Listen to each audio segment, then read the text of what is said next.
যেদিন এই পৃথিবী পরিবর্তন হয়ে নতুন একটা পৃথিবীতে রূপ নিবে, আসমান বদলে যাবে, অপরাধীরা মহাপরাক্রমশালী এক আল্লাহর সামনে উপস্থিত হবে। আল্লাহ বলেন, ওয়াতারাল মুজরিমিনা ইয়াউমাইযিম মুকাররানিনা ফিল আসফার।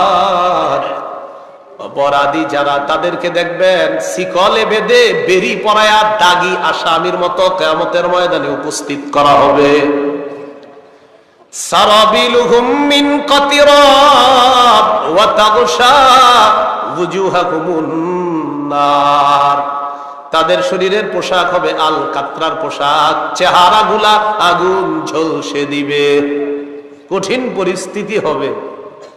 তো আল্লাহ পাক রব্বুল আলামিন বলেন, যেখানেই থাকো তোমাদেরকে কিন্তু আমি উপস্থিত করব, এটা ভুলে যাইলে চলবে না।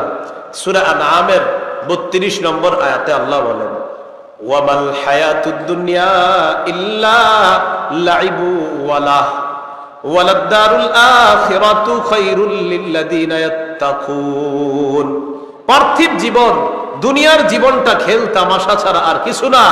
আর আখিরাতের জীবন যারা আল্লাহরে ভয় করে তাদের জন্য কল্যাণ আর কল্যাণ।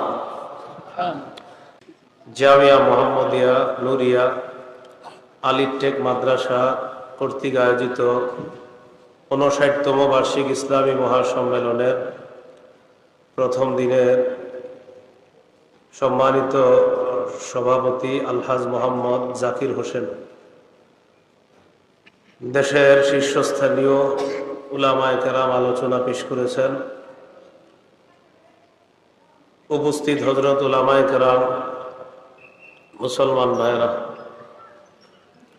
বিভিন্ন স্থানে অবস্থানরত শ্রদ্ধেয় মা বোনেরা, আল্লাহ পাক রব্বুল আলামিনের দরবারে শুকরিয়া আদায় করছি। আল্লাহ আমাদেরকে এই মাহফিলে উপস্থিত হওয়ার তৌফিক দান করেছেন বলে আলহামদুলিল্লাহ।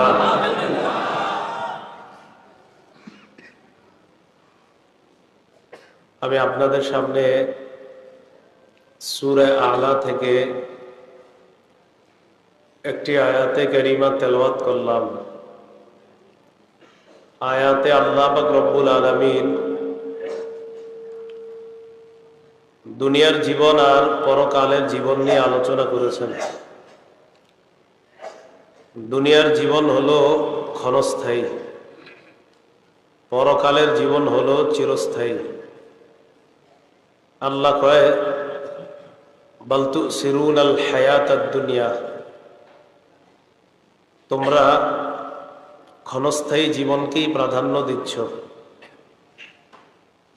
ওয়াল আখিরাতু খায়রু ওয়া আবকা, আখিরাত হলো উত্তম এবং চিরস্থায়ী।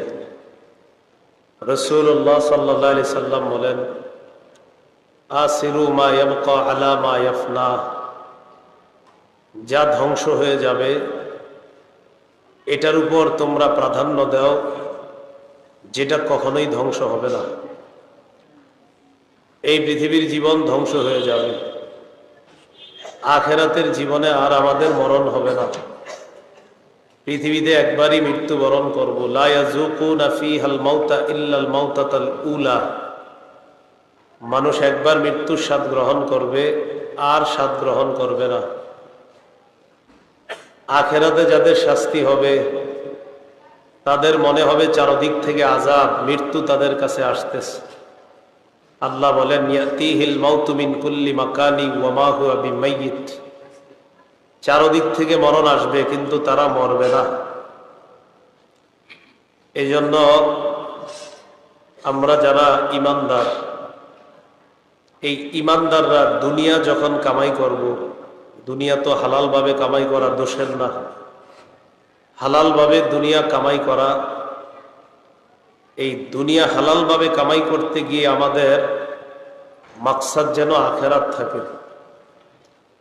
অর্থাৎ এই পৃথিবী, এটার পিছনে পড়ে আখিরাত বরবাদ করা যাবে না। মূল আখিরাত, এটাকে ঠিক রেখে অন্যগুলা করতে হবে। সহিহ বুখারীর বর্ণনা 1237 নম্বর হাদিস। আবু যর গিফারী রাদিয়াল্লাহু তাআলা আনহু বলেন,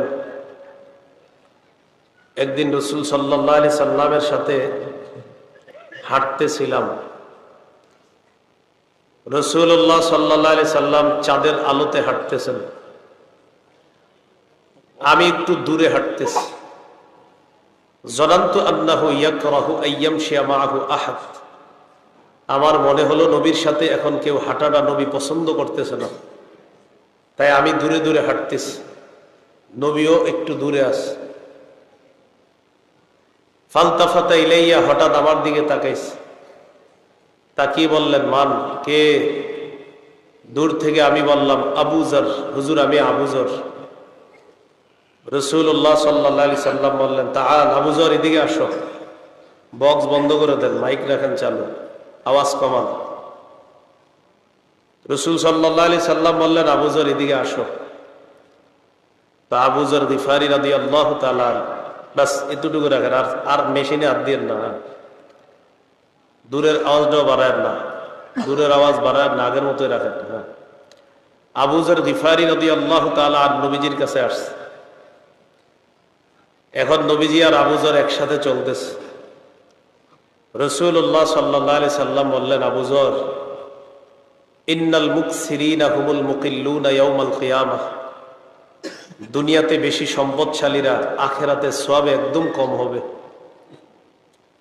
এই কথা বলার পর নবীজি বললেন, ইল্লা মান আতাহুল্লাহু মালা ফানাফাখা আন ইয়ামিনিহি ওয়া আন ইয়াসারি, কিন্তু আল্লাহ যাকে সম্পদ দান করেছেন সে ডানে বামে যদি খরচ করে, এই ব্যক্তি দুনিয়াতে যেমন সম্পদশালী, কিয়ামতের ময়দানেও প্রচুর সওয়াবের অধিকারী হয়ে জান্নাতি হয়ে যাবে। তাহলে কি বুঝলাম হাদিস থেকে? দুনিয়াতে হালালভাবে সম্পদ উপার্জন কইরা ওই সম্পদের হক আদায় করা, এই সম্পদ কামাই করা দোষের না, কারণ এখানে যিনি সম্পদ কামাই করছে তিনি আখিরাতকে সামনে রাখছে। এই জন্য কারুনের ব্যাপারে আল্লাহ কি বলেন,